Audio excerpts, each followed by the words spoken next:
خۆشەویستانی کورسان نیوز سڵاوتان لەبێ لەگەڵ هاوکارانم بەیەکەوە پانۆراماتان پێشکەشەکەین. کۆمەڵێک پرسەیە بۆ ئێمە و بۆ هەموو خەڵکی کوردستان جێگەی گرنگی پێدانە. مەسەلەی ئەوەی جارێکی تر بۆەوەی ململانی سیاسیەوە گومانی ئەوە دەکرێت لە عێراق داعش یان لە بەرگێکی تر یان بە ناوی گروپی تر بەهێزتر بکرێتەوە بتوانێت کە ماینە ئارامی ناوچە جیاجیەکانی هەرێمی کوردستان بێت. هێزی پێشمەرگەی کوردستان کە هەموو هێزولانە سیاسیەکان و لە ڕابردوودا خیتابی سیاسی و لە ئێستاشدا باس لەوەکەن هێزی پێشمەرگە جێگەی شانازی هەموو کوردێکە بەڵێ وایە، بەڵام ئایا توانراوە غەدر لەناو ئەو هێزیانە هێڵدرێت؟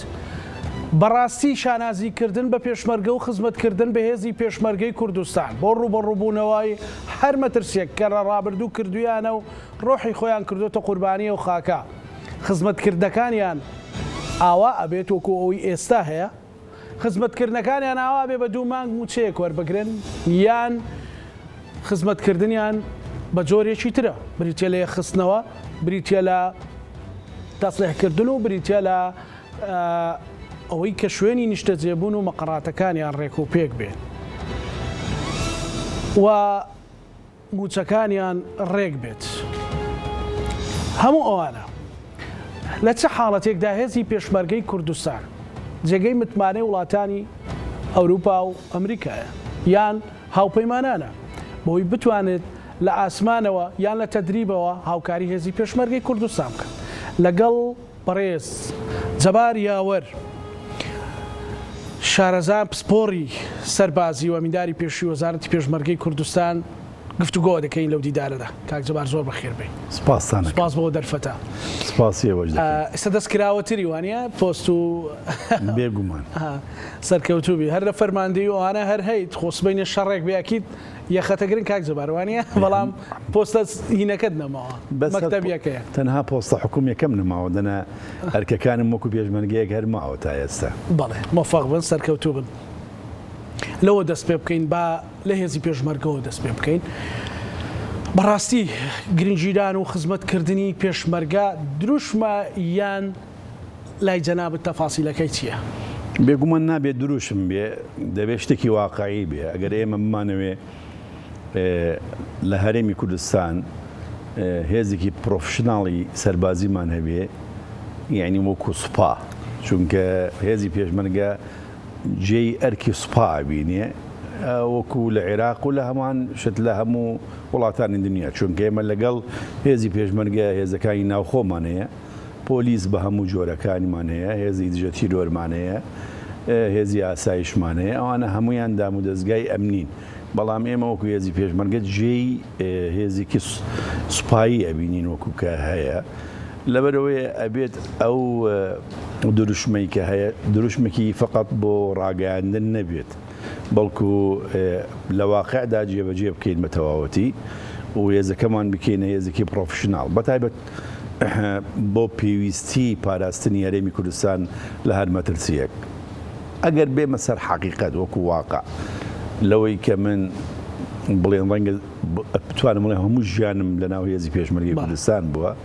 لە 22 ساڵیەوە من پەیوەندیم بە هێزی پێشمەرگەی کوردستان کردو بەر لە شەڕی ئێران عێراق کە لە شاخ بووم و دوای ئەوەش لە دوای 91شەوە ئەتا 91 لە شاخ بووین، لە دوای 91شەوە هەر لە دام و دەستگای پێشمەرگەی و ئەمنی کارم کردو هەتاکو مانگی حوتی ساڵی 2022 کە بەهۆی یاسای 38 خانەنشینی پێشمەرگە تەمەنم بۆتە 63 ساڵ خانەنشین بووم. ئەگەر بە شێوازێکی واقعی نەوەکو بەس بۆ پرۆپاگەندە هیچ بکەم ئەڵێم ئەتوانم بڵێم ئەو دروشمەمان هێشتا لەسەر ئەرزی واقع 100% وەکو خۆی جێبەجێ نەکردووە. حقیقەتی لەو سەردەمەدا کە بەڕێز لەناو ئەو هەموو تەمەنە دوور و درێژە ماشاءالله تەمەند درێژبی لەناو هێزی پێشمەرگەیە بەسەر بردووە. من بۆ شایەکەم بۆ جەنابەت جێشت حقیقەتی خزمەتکردنی هێزی پێشمەرگی کوردستان کامەیە ئەبێت چۆن خزمەتی بکرێت لە ئێستا بەتایبەتی لە سەردەمی ئێستا؟ بەڵێ بێگومان یەکێک بەتەواان ئەگەر وەکو باسم کرد ئەگەر ئێمە بمانەوە هێزێکی پرۆفشناڵی دەوڵەتی بێ یەکەم هەنگاو ئەبێ ئەو هێزە هێزێکی یەکگرتوو بێ و هەڵگری بیر و باوەڕێکی جەنگی نیشتیمانی بێت نابێ هێزێکی حزبی بێت حقیقەت یعنی ئەگەر ئێمە دەوڵەتداری ئەەکەین ئەگەر بڵێن بمانەوەی هێزەکانشمان هێزی پێشمەرگەش هێزێکی دەوڵەتداری بێ ئەبێ پارێزگاری لەو وڵاتە بکە لە نیشتیمان بکە لە هەرێمی کوردستان بکە بە پێی ئەو ئەرکەی کە بۆی دیاری کراوە لەبەرەوەی نابێت هێزێک بێت لە ژێر فەرمانی هیچ لایەنێکی حزبی وەکو ئەوەی کە هەیە لە وڵاتانی دنیا ئەمە هەنگاوی یەکەم هەنگاوی دووەم ئەبێ هێزێک بێ خاوەن چەک و تەقەمەنیەکی پێویست و ئەو هێزە شارەزا بێ لەسەر بەکارهێنانی ئەو جۆرە چەک و تەقەمەنیانە طبعاً هێزی سوپایی پێویستی بە هەموو جۆرە چەکێک هەیە لە چەکی سووکەوە هەتاکو چەکی قورس لەبەرەوەی ئەو بۆ بەرەنگاربوونەوەی هەموو جۆرە ئەو دوژمنانەی کە ئەبنە هەڕەشە بۆ سەر وڵاتەکەی خۆت ئەوە خاڵی دووەمیان خاڵی سێهەمیان ئەبێت هێزەکە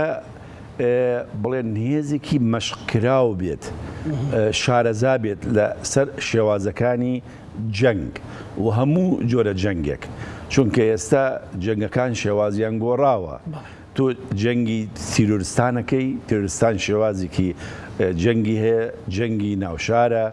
جەنگی شاخاویە جەنگی بەرەییە دەبێ تۆ هێزەکەت بڵێن بە هەموو جۆرە بڵێن ئەو شێوازە مەشقانە هێزەکەت مەشقکراو بێ جگەل لەوەش دەبێ ئەو هێزە کە پێشمەرگە و ئەفسەرە و پلەدارە ئەبێ پێویستەکانی ژیانی بۆ دابینکەی پێویستەکانی ژیانی ئەکا موچەیەکی شایستەی هەم لە ماڵەوە و هەمیش لە شوێنی بێگومان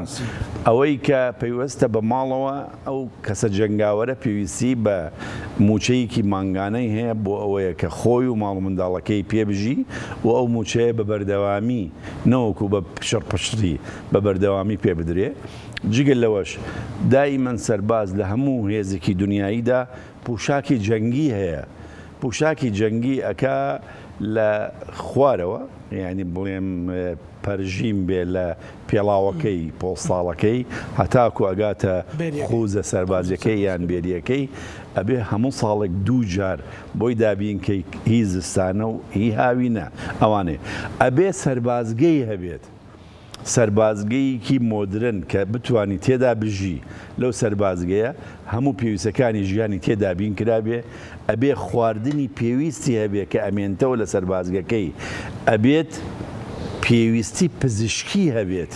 لەبەرەوەیە جگە لە نەخۆشی ئەتیادی ئەو زۆر جار هەیە لە شاخ و چێ و ئەو ناوانە مار هەیە دوو پشک هەیە هەندێک بڵێن نەخۆشی بڵاو ئەبێتەوە لەو ناوچانە ئەبێت پێویستی پزیشکی لە هەموو بنکە سەربازەکان هەیە و جگەل لەوەش کە تووشی شەڕ ئەبێت تیمی شارەزای بواری پزیشکی هەبێ کە چۆن بتوانن عیلاجی ئەو کەسە ئەکەن جگەل لەوەش وەکو باسم کرد ئەبێت چەکێکی سەرچاوەی دابینکردنی چەکی هەبێت و جگە لە سەرچاوی دابینکردنی چەک سەرچاوەیەکی بەردەوامی داوی بیدینکردنی تەقەمەنیە بێت ئەمانە چەندی کراوە لە چوارچێ وەزارەتی پێشمەرگە هەرێمی کوردستانە ئەگەر پێدا بێم لە یەکەمەوە تا دووەم تا دوایی بەداخەوە هێشتا ئەمانە وەکوتم ڕێژە حسابێکی لە سەدا ینی ناتوانم بڵێم لە سەدا بیستیش لەبەرەوەی ئەمانە هەمویان یعنی ئەوە بەداخەوە من خۆم یەکێک لەو هێزانە بۆم لێپرساویش بوون چەند ساڵێک لە ناو وەزارەتی پێشمەرگە بکە بێژتر بریکاری وەزارەت بووم دوای ئەمینداری وەزارەت بوومە ماوەی زیاتر لە 17 ساڵ بەڵام ئەمانە ئەتوانم بە سەریعی بە خێرایی بڵێم بۆ سەربازگە ئێمە هێشتا سەربازگەی مۆدرنمان نییە یعنی بۆ مەقڕی بڵێم سەربازگە بۆ فەرماندەیی فەرقەوە هەتا فەرماندەیی لیوا هەتا فەرماندەیی فۆج ئەوانەمان تا ئێستا بۆ هەموو هێزەکانمان دابین نەکراوە و کە سەربازگەی مۆدرێنی وەکو هێزەکانی ئەوانەی کە جیهانی بێ این دەوڵەتەکان بێ ئەگەر بین بۆ خواردن و پێویستی خواردن و ئالیاتی سەربازی ینی جگە لەوەش هێشتا ئێمە بە چاو هێزەکانی دنیا لە ڕووی ئەو پارەیە کە دابی نەکرێ بۆ خواردن یان بۆ سوتەمەنی یان پێویستی هێزەکانی پێشمەرگە هێشتا وەکو خۆی دابین نەکراوە بە پێستانداردی دیاریکراوی نێودەوڵەتی بۆ هێزەکان ئەگەر بێنە سەر چەک و تەقەمەنی ئێمە ئێستا هیچ سەرچاوەیەکمان نییە بۆ دابینکردنی چەک و تەقەمەنی بۆ هێزەکانمان نەتاکو ئێستا عێراق وەکو هێزەکانی خۆی چۆن چەک و تەقەمەنیان بۆ دابینەکە بۆ هێزەکانی پێشمەرگە دابین کە تا ئێستا بە هیچ شێوازێک لە دوای دروستبوونی حکومەتەکانی کابینەکانی حکوومەتی عێراقەوە لە دوای ساڵەکانی 2005 تا ئێستا ئەوەی کە عێراق خەرجی ئەکا بۆ سوپای وەزارەتی بەرگری ئەگەر ئێمە باسی هێزەکانی تری عێراق نەکەین یعنی ئەتوانم بڵێم زیاتر تا ئێستا بە پێ ئامارەکان لە 150 ملیار دۆلاری سەرف کردو بۆ هێزەکانی خۆی بە پێ ئەو یاسابوجانەی کە ساڵ بە ساڵ دیاری ئەکا پارەکان بەس ئەم ساڵ لە نزیکی بەس بۆ وەزارەی بەرگری عێراق بەتەنیا نزیکەی زیاتر لە 10 تریلیۆن پارە دیاری کراوە ینی بۆ خەرجی بەڵام ئێمە تەنها موچە دراوە موچەشەمە حاڵێتی ئەمەش حاڵەتی جگەل لەوەش ئێمە میزانیەکمان نییە بتوانین بۆ ئەوەیە چەک و تەقە ئێمە بە حاڵ ئەو موچەش وەرەگیری ئەگە بەراورد بکرێت بە موچەی سوپای عێراق هێشتا نیوی موچەی سوپای عێراقدا نییە ئەو دووەم بە پچڕیش لەبەر ئەوەی هیچ سەرچاوەیەکی چەک و تەقەمەنیمان نییە لە شەڕی داعش نەبێکە هاوپەیمانان لەو 3-4 ساڵەی کە شەڕەکە تون بوو لە 2014دا 2018 چەکیان و تەقەمەنیاندا بە ئێمە بەڵام ئێستا زۆر لەو چەکانەی کە دراوە بە ئێمە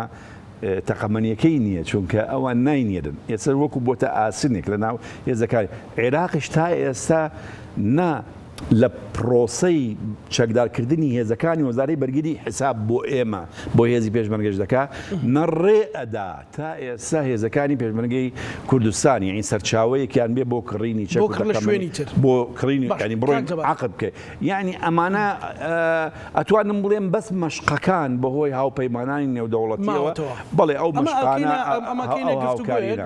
تایبەت هەست ناکەی لە پشتی ئەمەوە مەترسێکی گەورە هەیە لەسەرەوەی ناوی پیرۆزی پێشمەرگە بشێوێندرێ خەڵک پێشمەرگە خۆی نێوێ ئەو ناوی بمێنێ مەسەلەن لە ڕابردووە تا 2005 کە ئەتوت پێشمەرگە بووم شانازیشی گەورە بوو زۆر کەسەیوت من چی بکەم کە تەمەنەمی ئەوەنە بۆ پێشمەرگە بم ئێستا موچەی نادەنێ ئێستا ژیانی خراپە ئێستا و چەک و تەقەمەنی و بە دیسپلینکردنەی جەنابەت باسیەکەی لە هەموو ئەو ڕوانەوە کە بەڕێزت باسەکەی 2000 بەردەوام لەشکرێک هەیە لە سۆشیال میدیا پێشمەرگەی بندیوار وەهمی وا هەست ناکەی بەدەستێک هەیە لە پەنا ئەم کەم و کوڕیانەوە ئێوێ ناوی پیرۆزی پێشمەرگە بشێوێنێ بشێنێ بۆی کورد ئەوەش ئەو سەروەریشی نەبێنێ بێگومان دەست هەیە یعنی ئەتوانم بڵێم هەم ناوخۆیی ینی بڵێن ئەو پروپاگاندانە هەندێکیان ناوخۆیین ینی بڵێن کە زۆر جار هەیە ناوی پێشمەرگە تەنانەت لە ناوخۆی کوردستانش بە میلیشیا ناوە بن یعنی زۆر جارش هەیە جگەل لەوەش بە هەمان شێواز ئەو سیاسەتەی کە لە عێراقداش پەیڕەو کراوە بەرامبەر بە پێشمەرگە ئەوەیە کە وەکو باسم کرد بڵێم ڕێی نەداوە هێزی پێشمەرگە بە هەمان شێوازی چۆن بە پرۆفیشناڵکردنی هێزەکانی عێراق یعنی هین دەوڵەتی فیدراڵیەکە یعنیەکە هین سوپای وەزارەتی بەرگری عێراق بە هەمان شێوەش هێزەکانی پێشمەرگەش بە هەمان ئەو ڕەوتە ئەو شێوازەی کە هێزەکانی سوپای عێراق پرۆفیشناڵ لە هەموو جۆرەکانەوە یعنی لە ڕۆی موچەوە لە ڕۆی جلوبەرگەوە لە ڕۆی چەک و تەقەمەنیەوە لە ڕۆی دیسپلینی سەربازیەوە لە ڕۆی بوونی سەربازگەوە یعنی عێراقیش یعنی دەوڵەتی فیدراڵیش بە هەمان شێواز ڕۆڵی کیا بووە لەو بوارەوە و تەنانەت ئەگەر بێمە سەر حەقیقەتێکی تاڵی تر ئەوەیە کە ئەگەر ئێمە بگەڕێنەوە بە دستوری دەوڵەتی فیدراڵی عێراق لە سیاغەی دستور ینی سەیری مادەکانی دەستور بکە لە یەک شۆن ناوی پێشمەرگە لە دەستوردا نەهاتووە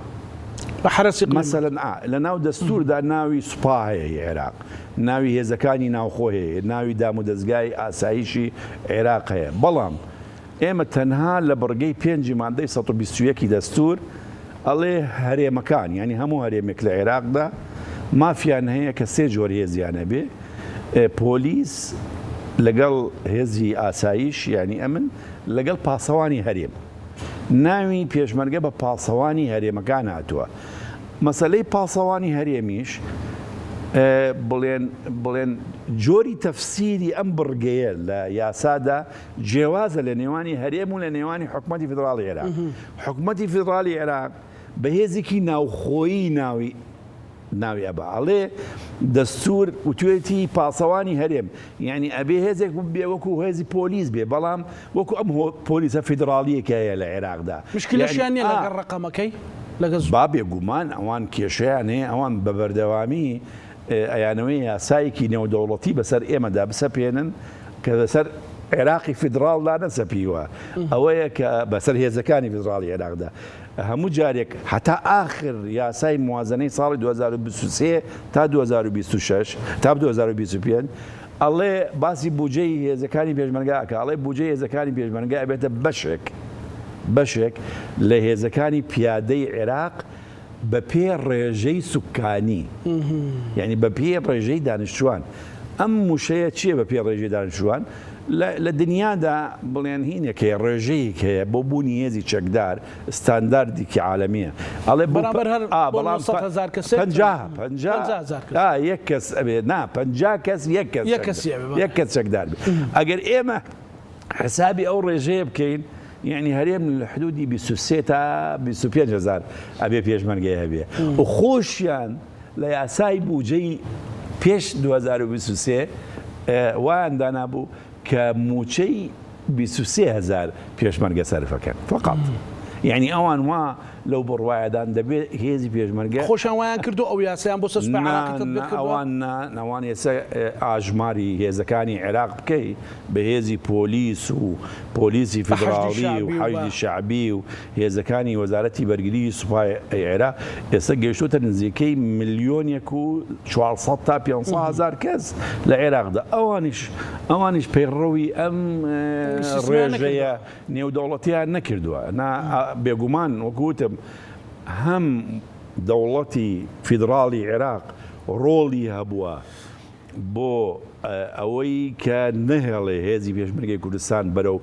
هێزێکی پرۆفشیناڵی سوپایی بڕوە، و ئێمەش لە هەرێمی کوردستانیش بێگومان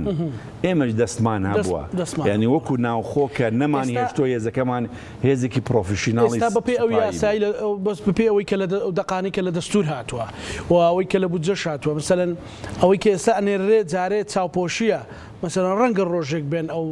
کتاب حسابشمان لەگەڵا بکە لەسەر هێزی پێشمەرگە. بێگومان قسەیەکی پێشماوەیەک هەبوو هەندێک لایەنی عێراقی، هەندی کوتلەی عێراقی باسی ئەوەیان کردو بوو کە ئەم بابەتە بورژێنن، یعنی پێش ئەم کێشانەی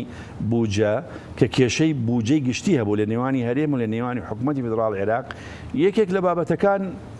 هەندێک کوتلەی سیاسی ئەمەیان وروژاندووە کە گوایە ئێمە لە یەک دەوڵەتدا ژین، ئەبێ هێزە چەکدارەکانمان تێکەڵاو بێ، یعنی هێزەکانی هەرێم لەگەڵ هێزەکانی عێراق تێکەڵاو بێ، چونکە ئێمە یەک سیستەمی بەرگری نیشتیمانی عێراقیمان هەیە و نابێ هیچ وەزارەتێکی پێشمەرگەیان ئەمنیان نابێت سوپا هەبێ. ینی هەندێک کوتلەی سیاسی ئەوەیان وروژاندووە و کردویانتە خاڵێکی کە گوایە ئەبێت ئەم هێزانە سەر بە وەزارەی بەرگری عێراق بە هێزی پێشمەرگە ئەم جاتوانین بودجەکەی بۆ دابینکەی. پێشتریش هەروە بوو، ئێمە لە ساڵەکانی 2007 لە 2006ەوە کە من ئەندامی لژنەی باڵای بڵێن دەڤەری سنووری خۆمان بوو لەگەڵ شاندێک بەڕێز کاک فەریق شێروان، ئەوش ئەندامی لژنەی باڵای دەڤەری سنووری لای هەولێر بوو، بەیەکەوە ئێمە گفتوگۆمان لەگەڵ عێراق دەکرد ماوەیەکی دوور و درێژ هەتا ساڵی 2013 بۆ مەسەلەی هێزی پێشمەرگە کوردستان و مافەکانی هێزی پێشمەرگە کە مەلەفێکی ئەستورە من کۆم کردو بۆ دابووم بە حکوومەتی هەرێم و دابووم بە پەرلەمان وەختی خۆی هەموو بەڵگەکانم کۆ کرد بۆ نزیکەی 300 لاپەڕەیە ئەوانەی کە کۆبوونەکانمان کردووە چیمان بڕیارداوە و چی یاداش لێ تەگەیشتن هەبووە ئەو ساڵانە. ئەو کاتانە وایان دەگوت دایانگوت ئەبێت یان ببتە یعنی لایەنی مفاوزی عێراقی، ئەڵێ یان بە پێ دەستور دەبێ هێزەکە ببتە هێزێکی پۆلیس وەکو پۆلیسی فیدراڵی، و زۆر محاولەشیان کرد کە على ئەساس تەحویلی کەن بۆ 2 فرقە یان 3 فرقەی پۆلیسی فیدراڵی و ڕەبتی کەن بە وەزارەی ناوخۆی عێراقەوە لە زمانی کابینەکەی بەڕێز مالیکیە زۆر بە سەراحەت من لە کۆبنەوەیەکی بەڕێز مالیکی لە کۆبنەوەیەکدا بوو، منیش لە کۆبنەکە بووم، بەڕێز جەنابی دکتۆر بەرهەم لە کۆبنەوەکە بوو، ئەو کاتە سەرۆکی ئەرکان کاک بابەکر زێواری لە کۆبنەوەکە بوو. بە سەراحەت پیان وتن بەڵێ بە سەراحەت پێشمەرگە بکەین بە پۆلیس. بەڵێ بە سەراحەت لەوێ باسی ئەوەیان کرد کە پێشمەرگە هێزێکی ناوخۆیە ئەبێ ببێتە هێزێکی ناوخۆیی بە پێی دەستور و زۆر جارش باسییانە کرد دەبێت پەیوەست بکرێ بە هێزەکانی عێراقەوە، ئەبێت لە ژێر فەرماندەی گشتی هێزە چەکدارەکانی عێراق بێت. ڕەگە لە ڕووی موچەوە پێشمەرگە قازانج بکە، بەڵام لە ڕووی قەوارە و سەروەری هەرێمە بێگومان ئەمە هەرێمی کوردستان ڕەزامەند نەبوو ئەو کاتەی آخر هەر ئەمە ئەو ڕقەمەشیانویست کارزارێ ئەو پرسیارە بکەم مەسەرەن هەشتا بە گشتی بەسەرەن چەند هزار پێشمەرگێ تا ئێستاەوەی هەبێ خۆی بە حەقیقەت لە ژمارەکان ئەگەر بێ مەسەر حەقیقەت گۆڕاوە، یعنی لە بدایەتی پێشتر کە فەرماندەی گشتی هێزە یەکێتی بوو لەگەڵ فەرماندەی لەشکری کوردستان دوای بۆ هەفتاوەشتا ژمارەکان گۆڕاون، بەڵام دوایمین ژمارە بە هەموو ئەوەی موچە لەسەر هێزی پێشمەرگە وەرەگرت نزیکەی 170,000 کەس بوو، یعنی ئەو ژمارە بوو. ئەمجا دوایی کە بڕیار درا لەسەر یەخستنی هەردوو وەزارەتی پێشمەرگەی سلێمانی و هەولێر وردە ئەگوازرایەوە لە هەفتاوەشتا بۆ سەر وەزارەتی پێشمەرگە. ئێستا وەزارەتی پێشمەرگە گەیشتووەتە نزیکی 68 تا 70,000 ڕوا ڕقەمی بەڵام ڕقەمی هەفتانە هاتووەتە نزیکەی 100,000 کەس هێشتا هەرماوە لەسەر میلاکی هەفتاوەشتا ماوە، چونکە ئەو بەشەی کە چووە بۆتە سەر میلاکی وەزارەی پێشمەرگە، بەڵام هێشتا میلاکەکەی فەرماندەی هەفتاوەشتا تا ئێستا وەکو خۆی هەرماوە. یعنی عێراق لەو کاتەدا لە دوایمین کۆبنەوەمان کە باسم کرد ئەو کاتەی کە کابینەی بەڕێز مالیکی بوو زۆر بە سەراحەت مالیکی و ئاگاداری کردین ئێمە وەکو شاندی هەرێمی کوردستان لەوێ بە وەکوتم ئێمە تەنها نەبووین، ئێمە بووین بەڕێز کاک دکتۆر بەرهەم بوو ئەو کاتە ئەوازەم جێگیری سەرۆکی ئەنجومەنی وەزیرانی عێراق بوو، وەزیری بەرگری عێراق بوو، وەزیری ناوخۆی عێراق بوو، جەنابی کاک بابەکر زێباری بوو، سوپاسالاری وەزارەی بەرگری عێراق بوو، مەجموعەیەک لە لێپرسراوە سیاسەکانی عێراق شتیا بوو کە بەبیرم دێ بەڕێز هادی عامری لە کۆبنەوەکە بوو، بەڕێز حەسەن سنێد لە کۆبنەوەکە بوو، ئەمانە هەمویان لە کۆبنەوەکە بوون و هەندێک لەوانەی سونەش یعنی کوتلەکانی سونی یەک بۆ چۆن بوون ئەوەی کە من لە زۆربەیانم ئەبیست ئەوان دەیانگوست دەبێ لە 60,000 تێنەپەڕێ، یعنی ئەوان ڕەزامەند بوون لەو کاتەدا کە هێزی پێشمەرگە بە هەمووی 60,000 کەس بێ، بەڵام وەکوتم کێشەیان لەسەر ئەوە بوو ئەوان هێزی پێشمەرگیان بە سوپا نازانێ، چونکە سوپا چەکی قورسترا فەرقی هەیە لەگەڵ چەکی هێزەکانی ناوخۆ. ئەوان لە کۆبنەوەکانە دەیانگو ئێوە نابێت تانک و زری پۆش و ئەو شتانە بە هێزی پێشمەرگە بێ، نابێ هێزی ئاسمانی و ئەو شتانەیە بێت، یعنی ئەوان لەبەرەوە تەحدیدیانە کرد چونکە بە بیرکردنەوەی خۆیان بۆ لێکدانەوەی ئەو بڕگە دەستوری ئەوان بە هێزێکی ناو خۆیان نەزانی، لەبەرەوەی زیاتر دەیانگوێت حتا فەرمانێکی هین هەیە، فەرمانێکی وەختی خۆی بەڕێز مالیکیە، یعنی فەرمانێکی دیوانی پێڵێن باسی ئەوە دەکا لە زمانی کابینەکە کە بەڕێز جەنابی کاک دکتۆر بەرهەم جێگیری سەرۆکی ئەنجومەنی وەزیران بوو، ئەڵێت هێزی پێشمەرگە بە هەمووی باسی 60,000ەکە ئەکا و لە لووسراوێکە باسی 70,000ەکە بەحساب ئاخر ڕقەمیان 70,000 ئەبێ بژێرێتەوە سەر میلاکی ناوخۆ، ئەمجا وەکو ناوخۆ بوو ئەوەی ترچی لێ بێ یعنی ئەوەندەیە ئەیتر هێزی پێشمەرگە حساب لەبەر ئەوەش زمانی خۆی بۆ زانینی هەموو لایەک، لەبەر ئەوەش وەختی خۆی هێزەکانی بەرگری فریاکەوتن و هێزەکانی زێرەوانی دروست بوون و بوونە پۆلیس، چونکە ئێستا ئەو دوو هێزە سەر بە وەزارەتی ناوخۆن زمانی چەند خراون تۆ سەر وەزارەتی پێشمەرگە. بەڵێ کێشەکە ئەوەیە زمانی خۆی هێزە فڕەڕەگەزەکان، یعنی ئەوانەی کە لە عێراق بوون پیان دەگوت هێزی داگیرکەر، ئەو زمانی برێمەر ئەوەی کە بڕیارەکەی برێمەر دەرچوو لەوێ بڕیارێکی دەرکراهی برێمەر بڕیاری ژمارنەوەتەوە زانم باس لەوە ئەکە ئەو هێزانەی لای حزبە سیاسیەکانیان ئەبێ هەموو تەحویل بکرێن لەسەر هێزەکانی ناوخۆی عێراقیان خاننشین بکرێن ئەو کاتە داوا لە هەرێمی کوردستانش کرا دەبێ هێزەکەی هەمووی بکاتە هێزی ناوخۆ لەبەر ئەوەی ئەو زمانە هێزی زێرەبانی و هێزی بەرگری فریاکەوتن کە گوایە هەموو هێزەکان بکرێتە هێزی ناوخۆ یعنی بیرکردنەوەی حکومەتی فیدراڵ ئەو قسێ بکەم بەو شێوازە بوو ئەگەر ئەو پرسیارە بکەم ئەگەر هەرێمی کوردستان یەکێتی و پارتی بەجددی نەکەونە خۆیان و ئامادەکاریشی تەواو نەکەن و لەگەڵ هاوپەیمانان چیتر دڵی هاوپەیمانان ئەوها ئازار نەدەن هەڵبەتە باسی ڕۆمانسێت ناکەم باسی ئەوە کەمەوانیانوێ زێکی تۆکمەی پێشمەرگە هەبێ وانە پێتوانی ئەو قسێ ڕۆژێک بێ خەمان بگرێتەوە بێگومان من دوسێ جارتر ئەمە لە هەندێک چاوپێکەوتنە باسم کردووە وتماوە مەترسیەکە بەیانی بڕیارێکی دادگای فدراڵی عێراق دەرەکەن ئەڵەی دستور مەسەڵەن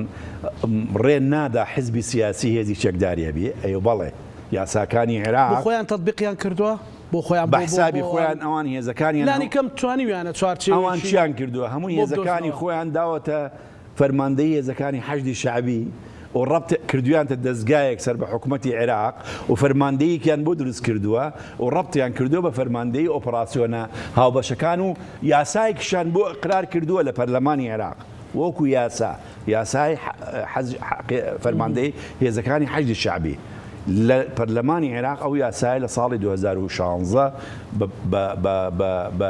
بە ڕسمی ئیقرار کراوە بە حساب کراوەتە هێزێکی یاسایی عێراقی لەوەیە بەڵام من وام گوتووەتمە ڕۆژێک لە ڕۆژان چووکە جەنجارێک لە کوتلە سیاسی عێراقیەکان ئیسارەی ئەم بابەتانە کرد ئەو کاتێک کە کێشە لە نێوانی هەرێ بوو لە نێوانی حکوومەتی فدراڵ زۆر تۆن بوو دەربارەی بوجە و دەربارەی مەسەلەی نەوت و دەربارەی ئەو بابەتانە ئەمەش باس کرا کە ڕەنگە ڕۆژێک داوا بکرێت لە دادگای فدراڵی بڵێ هەرێم نابێت سوپای هەبێت و هەرێم نابێ هێزێکی تایبەت بەخۆی هەبێت ئەبێ هەموو هێزەکانی ڕەبەت بن بە عێراقەوە خۆ ئێستا ئەوەی کە هەیە لە یاسای موازنەی فدراڵی لە مادەی 11 بەڵێ ڕێک لە مادەی 11 لە دووەم باسی بوجە سیادیەکانەکە چووە چی کردووە بوجەی هێزی پێشمەرگە خسووەتە ناو بە تەنیا دانەناوە لە بڕگەیەک ساڵانی پێشتر بوجەی هێزی پێشمەرگە بە بڕگەیەک بە تەنیا داهات لە هەموو یاساکانی بوجەی عێراقدا ئەگەر پێش ساڵی 2023 سەرکەی تا 2007 دائیمەن بە بڕگەیەکی بە تەنیا هاتووە باسی بوجەی هێزی پێشمەرگی کوردستانەکە بەڵام لە یاسای موازنەی فدراڵی 2023 بۆ 2025 بەس ناوی بوجەی هێزی پێشمەرگە لە بوجە سیادەکان هێناوە ئەڵێ بەشێکە لە بوجەی هێزەکانی پیادەی عێراق یعنی کە تۆ هەموو هێزەکەت کردە بەشێک لە بوجەی هێزەکانی پیادەی فدراڵی عێراق یعنی کردتە بەشێک لە هێزەکانی وەزارەی بەرگری عێراق خۆ ئەگەر کەسێکی یاسایی لە ڕیم تیازاتەوە وابێ قەیناکە بە هەر حاڵ و احتراف بۆ ژمارەیەش بکەن بەڵام ئەوە هێشتا شتی لە پشتنی ئەگەر مەسەلەن ئەوە جەنابەت مختصی لەو بارەی ئەیزانی هەست ناکە ئەمە ڕۆژێک وەکو قولابێک هەرێمەگرێت بێگومان دەبێ هەرێم بیر لەوە بکاتەوە من چەند جارێک باسی ئەوەم کردووە یان ئەوە تا بە تەواوەتی قەناعەت بە عێراق بخا ئەو ژمارە بخاتە سەر وەزارەتی بەرگری عێراقی وانە یان ئەوە تا لەگەڵ هاوپەیمانان دەرچەیەک بدۆزێتەوە یان ئەوە تا بێ خۆی بۆ هەر ئەگەرێک حازرکە من چەند جارێک پێشنیارێکم هەبوو ڕەنگە کاتی خۆشی لە وەزارەت بووم لە هەندێک لە کۆبنەوەکانە باسمان کردووە وتم ئێمە بتوانین بگەینە ئەنجامێک لەگەڵ عێراق ئەوەیە وەکو هێزەکانی حەزی شعبی بین یاسایەک ئیقرارکەین لە پەرلەمانی عێراق بۆ هێزی پێشمەرگە یعنی ئێمە وەختی خۆی ساڵی 2007 یاداشتێکی لێ تێگەیشتنمان لەگەڵ عێراقا ئیمزا کرد وازانم بزەبەت مانگی حوتی ساڵی 2007 بوو طبعا ئەم یاداشت لێ تێگەیشتنە نزیکەی 21 کەس ئیمزای کرد 21 کەسەکە لە وەزیری دیفاع و وەزیری پێشمەرگە ئەمجا لە خوارەوە بیرکارەکانی وەزارەت ئێمە بووین وەکو ئەمینداری وەزارەتی دیفاعی عێراق نوێنەری هێزەکانی فرێنەتەوە هەبوو فڕەگەزە ئەو کاتە فڕەگەزەکە ئەوانە هەمویان ئیمزایان کرد 8 خاڵمان ئیقرار کرد تعریفی هێزی پێشمەرگەمان کرد ئەرکەکانی هێزی پێشمەرگە شێوازی میلاکی هێزی پێشمەرگە شێوازی چەکەکانی هێزی پێشمەرگە بوجەی هێزی پێشمەرگە شەهیدانی پێشمەرگە چۆنیەتی ڕەبەتکردنی پێ ئەڵێن قیادەی هێزەکانی پێشمەرگە بە قیادەی هێزەکانی عێراقەوە یعنی بڵێن چۆن سیستەمەکە پێکەوە پێ ئەڵێن فەرماندەی و کۆنتڕۆڵ چۆن ڕێکی بخێن ئەوەمان ڕێخستووە لەگەڵیا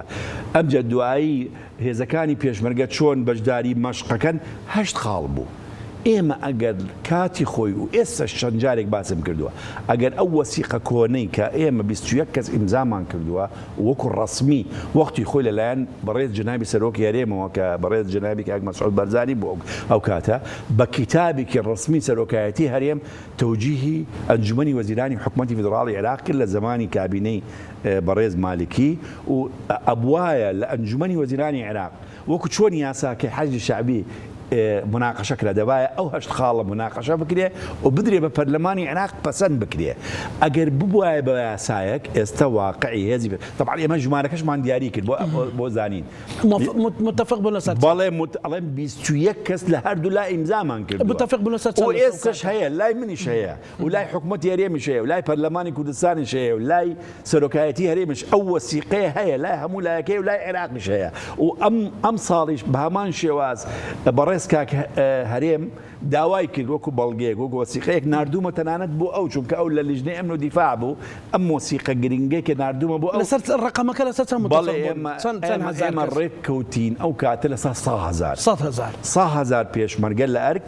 90,000 خانەنشین یعنی 190,000 90,000 خانەنشین ئێستا بەتەنیش یەکگرتنەوەکەوە ضرور نییە ئەوە لە پەرلەمانی لە عێراقا جێبەجێ بکرێت بێگومان ئێمە دەبێت داکۆکی لەسەر بۆی ژیانی پێشمەرگە باش بێ بۆی معاشاتیان باش بێ خانەنشینەکان طبعا ئەوەشمان دانا بوو بوجەکەی لەسەر عێراقا و هەمان ئەو بوجەیە بۆ وەزارەتی دیفاع ئەکرێت بە هەمان بوجەیەک تەخسیس بکرێ بۆ هەم چەکدارکردنی هێزەکە هەم مەشقکردنی هێزەکە هەم بۆ پێویستی سەربازگە و هەم بۆ پێویستی چەک و تەقەمەنی و هەم بۆ موچە یعنی هەموو ئیمزا کراوە یعنی ئەو وەسیقەی ئەگەر وەختی خۆی بکرا بە یاسایەک ئێستا چۆن لە یاسای موازنەی فدراڵی حەشدی شعبی بەتەنیا بوجێ بۆ دانرێ لە یاسای موازنەی ساڵی 2023 بوجەی هێزەکانی حەشدی شعبی نزیکەی 4 تریلیۆنە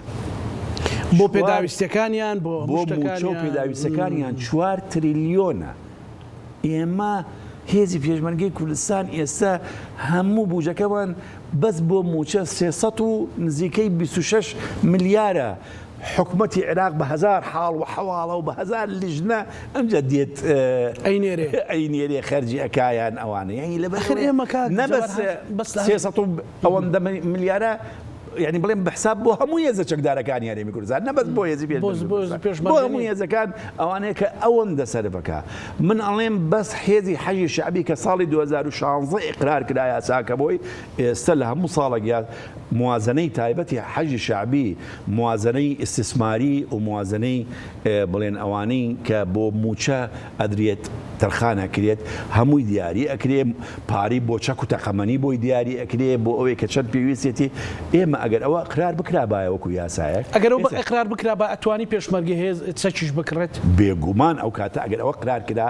یاسایە مادام تۆ یاسا دەیە ئەتوانی ئەگەر بە تەنهاش نەبێت لەگەڵ عێراق لەگەڵ وەزارەی دیفاع تەقدیم دەکرد و ئەو کاتە تۆ ئەو کاتە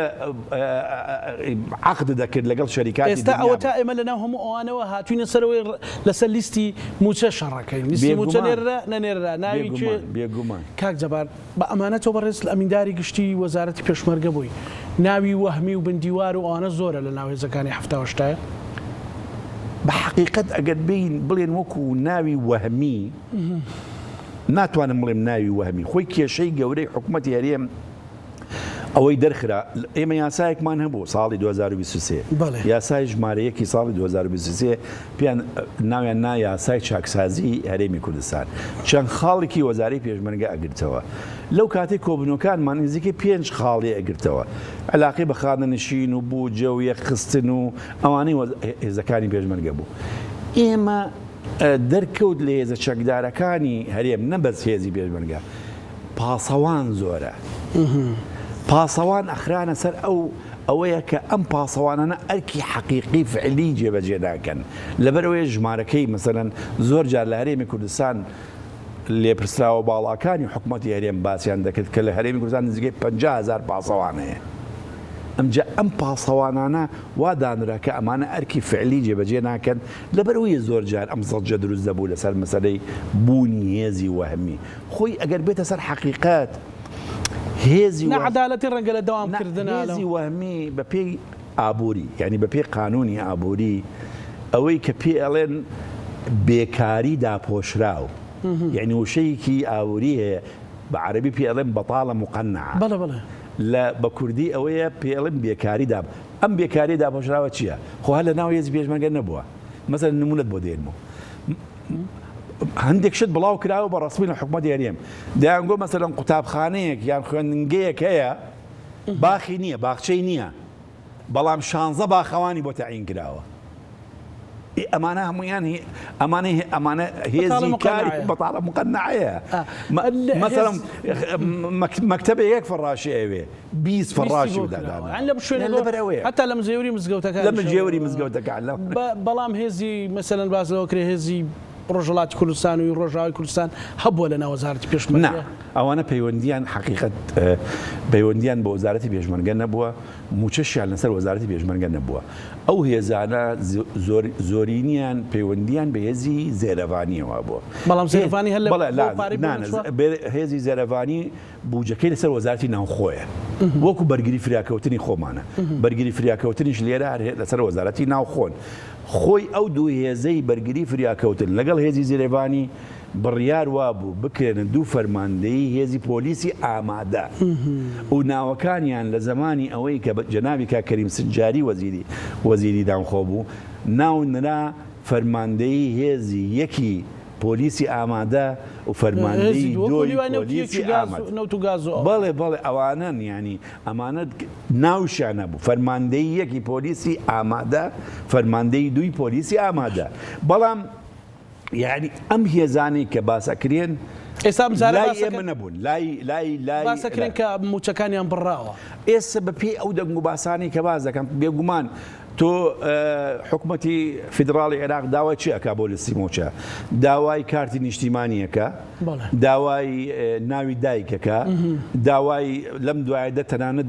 داوای شهادە دۆفاتی باوکیانە کرد و داوای کارتی نیشتیمانی باوکیانە کرد و نییەوە بێگومان ئەو کەسەی کە غێرە عێراقی بێ یعنی بڵێن خەڵکی تەجەنوس جنسی عێراقی نەبێ کارتی نیشتیمانی نییە ئێکە کارتی نیشتیمانی نەبێ بێگومان ئەوان ئەزانن ینی ئەو ناوانەی کە بۆیان دەڕوا ئەگەر کارتی نیشتیمانی نەبوو مەڵێن خەڵکی ڕۆژاوایە یان خەڵکی باکوورە یان خەڵکی ڕۆژهەڵاتە بێگومان ئەوانە ناتوانن موچە ینی وەزارەی دارایی عێراق موچەیان سەرف ناکە خەرج ناکە باش کاک جەباریانی هاوپەیمانان لێمان بێتاقەت نەبوون لێ خستنەوە هێزەکانی پێشمەرگە بێگومان چەند جارێک لێمان بێتاقەت بوون هەر جارێک نەبوو ئێمە لە زۆر لە کۆبنەوەکان بە تایبەتی خۆ نەوەکو هەر هاوپەیمانان من زۆر جار گوێم لە هەندێک لێدوانی فەرمی بەڕێز جەنابی سەرۆکی هەرێم جەنابی کاکنیچیروان بارزانی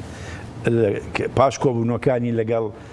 لێپرسراوەنی باڵای هاوپەیمانان خۆی جەنابی باسیە کرد دەیگوت ئێمە ڕازی نین لە پرۆسەی ڕۆستەکە یعنی ئێمە بەدڵی ئێمە نییە پرۆسی ڕێخستن و جەنابشی باسیە کرد کە هاوپەیمانان بەردەوام دێن گلەی و گازندا ئەکەن زۆر جار هەیە تەنانەت ئەڵێن ئەگەر ئێمە گەیشتینە ئەو ڕادەیە هاوکاریەکان پێشکەش ناکەین بە تایبەتی لە یاداشتەکانی لێ تێگەیشتن بە تایبەتی ئەمریکا هەموو ساڵێک یاداشتێکی لێ تێگەیشتن هەیە ئەیکا ئیمزایەکە لەگەڵ وەزارەتی پێشمەرگە لە نێوانی وەزارەتی بەرگری ئەمریکا وەزارەتی پێشمەرگە یەکێک لە خاڵەکانی مەرجی پێدانی ئەم هاوکاریانەی کە دەرێ بە هێزی پێشمەرگە مەسەلەی یەخستن و ڕیفۆڕن لە ناو هێزەکانی پێشمەرگەیە بێگومان ئەوان گلەی و گازندیان هەیە و بە بەردەوامی گلەی و گازندەکان پێشکەش ئەکەن بە وەزارەتی پێشمەرگە بەڵام هاوپەیمانان لەم وڵاتن جاری هاوپەیمانەتی نێودەوڵەتی خۆی کاتیە بۆ شەڕی داعش دروست بووە ڕۆژێک لە ڕۆژان ئەم ئەو پەیمانەتی هەڵەوەشێتەوە ێسش عێراق خۆی داوا کە ئەڵێ کۆتایی بە ئەرکەکانیان بێنن و ئێمە علاقی ڕاستەوخۆ لەگەڵ ئەو وڵاتانە ئەکەین ئەمە یەکێکیان ئەمێنتەوە ئەمریکاش ئەوەی کە یارمەتی زۆر جارەیە ڕاستەوخۆ یعنی بڵێن هی خۆیەدا ناڵێم ڕاستەوخۆ هەموو لە ڕێی عێراقەوە یارمەتیانە دێت ئەوەی ئەمریکا ئەیدا بە هێزی پێشمەرگە خۆ هەتا ڕۆژی قیامەت نایدا ئەو نیە سەبڕاوە خراوە سەر بەغدا 20 ملیۆن دینارێک ئێستش ئەو پارەیە کە دیاری کراوە ئێستا بە شێوازی کتر ئەیدەرمە پێشمەرگە شێوازی وەکو چۆن هاوکاری باش چه ڕێگرە لەوەی کە ئاوا بە دڵی کەس ئەو یەکگرتنەوەی نەچێتە پێشەوە زۆر کۆمەڵێکی خاڵ هەیەکە ینی ئەوانەی ڕێگریەکان کۆمەڵێکی خاڵ هەیە یەکەم هەلومەرجی ناجێگیری سیاسی هەرێمی کوردستان لە هەرێمی کوردستان بە بەردەوامی ململانی هەیە بە تایبەتی لە نێوانی دوو هێزی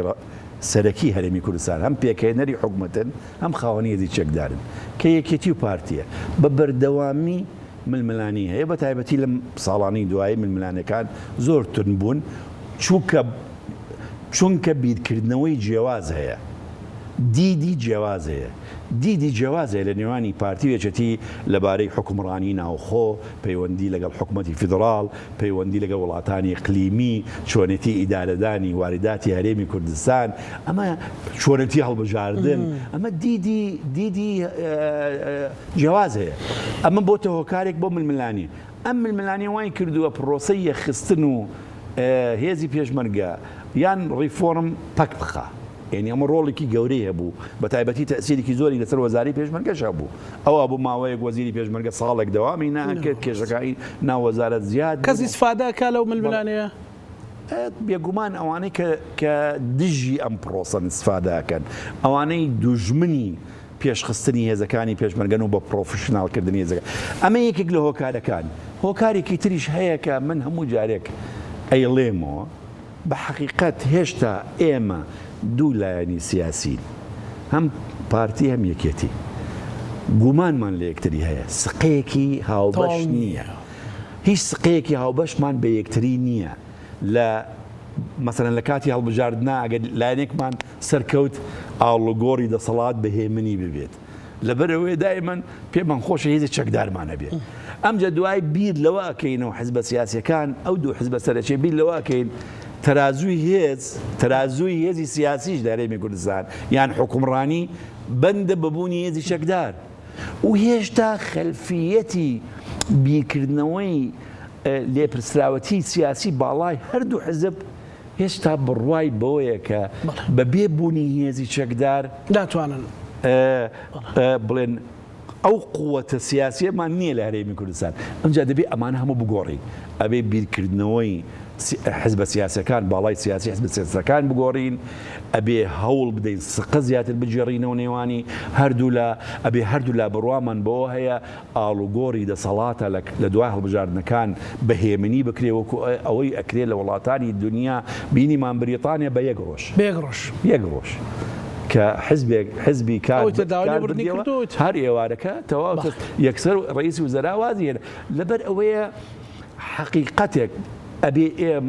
ئێمە ئێستا لە شاخ نین ئێمە لە شارین ئێمە پەیوەندیمان لەگەڵ هەموو وڵاتانی ئەوروپا هەیە لەگەڵ وڵاتانی ڕۆژهەڵات هەیە ئێمە ئێستا بڵێن دەوڵەتداری ئەکەین حکومەتمان هەیە پەرلەمانمان هەیە ئەبێ بگەینە ئەوەی ئێمە وەکو دوو لایەنی سەرەکی بگەینەوەی ئیتر خۆمان دەبێ هێزەکانمان وازی چونکە ئەترسم ڕۆژێک لە ڕۆژان وەکو قسەکی جەنابەت بە زۆر حکومەتی فیدراڵی عێراق بڕیارێکی محکەمەی فیدراڵی دەربکرێ بڵێ ئەو حزبە سیاسی هێزی چەکدارێ بێ نابێ بەشداری هەڵبژاردن بکە ئەیتوانی وا بکە لەبەرەوە باشتر وایە ئێمە بگەینە ئەو بڕوایە ئیتر بە بەرنامە بتوانین ئێمە لە کوردستان خاوەن هێز بین جەماوەر بەلای خۆمان ڕاکێشین خزمەتگوزاری پێشکەش خەڵک بکەین ئەبێ بە بەرنامەی سیاسی نەوەکو بە پشتی هێزی چەکدار زۆر سپاس بۆ بەڕێز جەباریاوەر پسپۆڕی واری سەربازی و برینداری پێشوەزارتی پێشمەرگی کوردستان سپاس بۆ بینەرانی خۆشەویست لەگەڵ هاوکارانم پانۆڕامایەم شۆمان پێشکەش کردن هەموو لایەکتان ئەمانەتی خوای گەورە بن خواتان لەگەڵ